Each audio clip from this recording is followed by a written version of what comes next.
So I've been using the new Apple Pencil Pro for about 2 weeks now, and in this video I wanted to share my thoughts and my overall experience. Let's get into it. So the unboxing for the Apple Pencil Pro is pretty standard. You just get the pencil in the box along with an instructions page.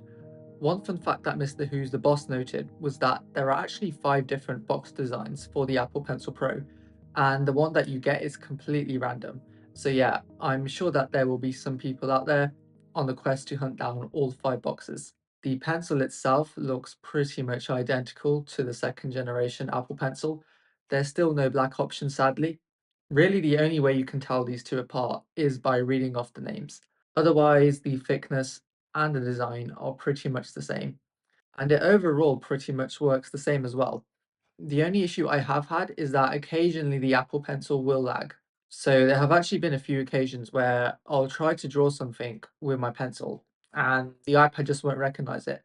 But then when I take the pencil off and then start drawing again, all of a sudden it gets recognized. So it's almost like the pencil is taking a few seconds to be registered by the iPad, which is a bit odd, especially considering the fact that this is a $129 stylus. And it's not something I've experienced with previous Apple Pencils I've used. So it's something that I thought I'd mention. Otherwise, you still get that double tap feature like before, and the pencil still attaches magnetically to the top of the iPads like before. One thing to note though is that the Apple Pencil Pro is only compatible with the new M2 iPad Airs and the new M4 iPad Pros. So if you own an older iPad, even an older iPad Pro, the Apple Pencil Pro won't support those devices, which I know some people have been annoyed by. And I'm guessing the reason has to do something with the fact that Apple have rearranged the charging magnets on the Apple Pencil Pro to fit the new front facing camera design on the new iPads, which could explain why the older iPads don't support this. Now, one of the biggest new features to the Apple Pencil Pro this year is the fact that it now finally supports haptic feedback. So anytime you long press and hold onto the bottom of the pencil, you'll get a vibration almost mimicking the press of an actual button. And depending on the app that you're in, this can trigger different functions. So by default, if you go into the Notes app, the haptic button will open up a palette which you can use to switch between different tools, which saves you having to do that annoying thing of constantly opening and then hiding the toolbar at the bottom. And because Apple have opened up this API to developers, other apps could have different functions. Now, one interesting thing to note is that you can actually customize the action that the squeeze gesture triggers. So if you head into the settings app on your iPad, go into Apple Pencil and go into squeeze, you'll see that we have a bunch of different functions listed. So you can choose to open a color palette anytime you squeeze the pencil. You can even map it to run a shortcut on your iPad, like opening up specific apps or creating quick notes or even activating ChatGPT. It's a bit like the action buttons with the iPhone 15 Pros, which I know not everyone has found useful, but I think that with the iPad, there are definitely some useful functions you could get out of this gesture. Also, at the bottom of this settings page, there's an option that allows you to adjust how hard you need to squeeze in order to trigger the click. So if you're worried about accidentally triggering the squeeze gesture by mistake, then this can help with that. The only thing to note here about the haptic feedback is that it only works when you squeeze onto the pencil or when you're navigating through the OS. However, when you're actually writing with the Apple Pencil, there's no actual haptic response giving you that feeling that you're writing on an actual piece of paper. So if that's something that's bothered you before, then you'll probably still want to get something like a paper-like screen protector or something similar. Now, one issue you may have faced with previous Apple Pencils is that they're pretty easy to lose. But the new Apple Pencil Pro now has Find My support, which in theory should hopefully allow you to find your pencil more easily when you lose it. However, there are a few things you should know. So, firstly, when you attach your Apple Pencil Pro to the iPad for the first time, you should see a splash screen prompting you to add the pencil to your Find My network. However, funnily enough, when I set up my Apple Pencil Pro initially, I didn't actually receive any message for about the first week. It was only after I updated to iPadOS 17.5.1 when the splash screen suddenly decided to show up. So I went an entire week without being able to track my Apple Pencil.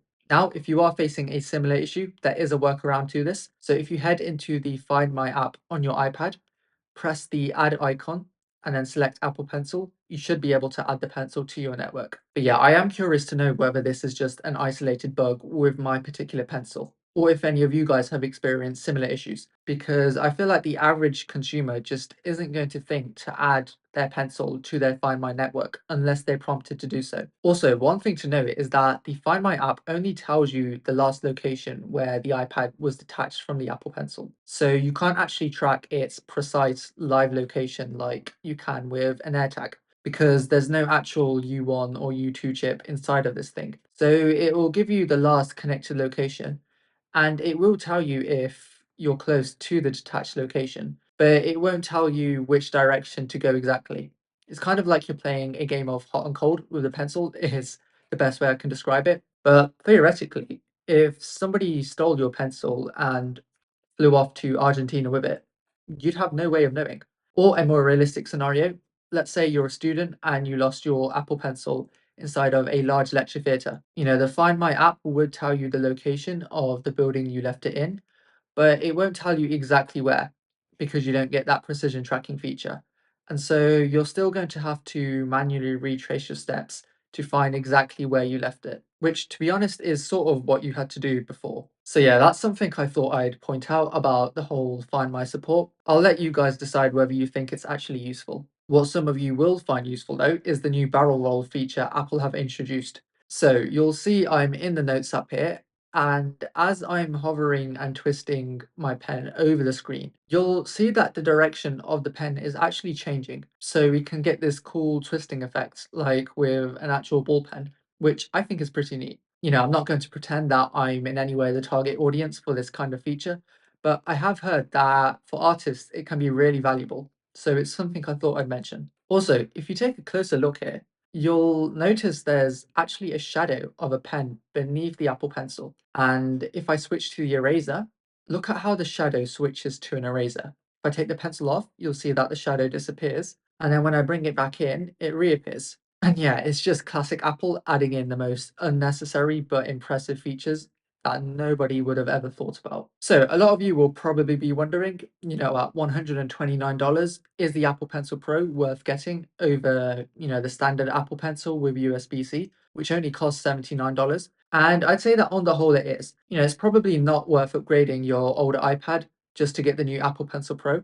Unless, of course, you're an artist who might potentially benefit from that barrel roll feature. And there have definitely been a few bugs I've experienced with, the pencil lagging and the whole Find My support. But on the whole, I think that having the haptic feedback and just the general ability to attach magnetically and charge your Apple Pencil, they're definitely massive value adds, in my opinion, that make getting the Apple Pencil Pro worth it over the standard Apple Pencil with USB-C. And of course, the price of the Apple Pencil Pro is the same as the price of the previous second generation Apple Pencil.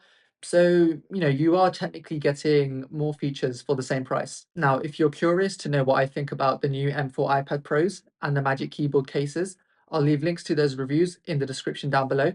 Consider leaving a like if this video was helpful and subscribe for the next one.